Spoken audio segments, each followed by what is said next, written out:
नमस्कार, स्वागत है आपका टीवी20 भारत में। मैं हूं आपके साथ शालिनी। आइए बढ़ते हैं आज की बड़ी खबर की ओर। दोस्त सिद्धि से पहले जमानत मिलनी ही चाहिए।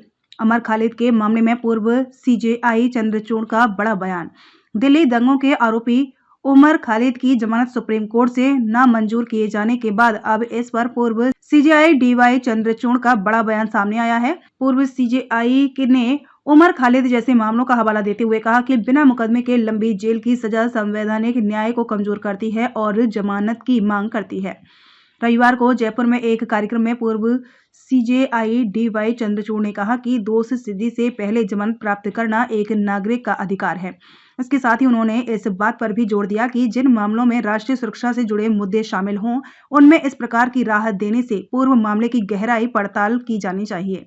उमर खालिद के मामले में डीवाई चंद्रचूड़ ने कहा, वे 5 साल से जेल में हैं। मैं अपने न्यायालय की आलोचना नहीं कर रहा हूं। जमानत की शर्तों का दुरुपयोग रोकने के लिए आप शर्तें लगा सकते हैं, लेकिन आपको यह अवश्य ध्यान रखना चाहिए कि उन्हें शीघ्र सुनवाई का अधिकार है।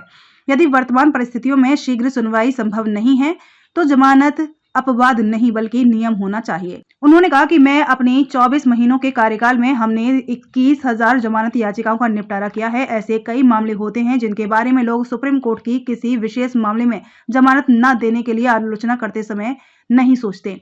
पूर्व न्यायमूर्ति ने विभिन्न मामलों का उदाहरण देते हुए कहा कि अगर आरोपी के समाज में लौटकर फिर से अपराध को अंजाम देने, सबूतों से छेड़छाड़ करने या जमानत का फायदा कानून के शिकंजे से भाग निकलने के लिए किए जाने का आशंका है, तो आरोपी को जमानत देने से इनकार किया जा सकता है। उन्होंने कहा कि यदि ये तीनों आधार नहीं हैं, तो जमानत देनी ही होगी।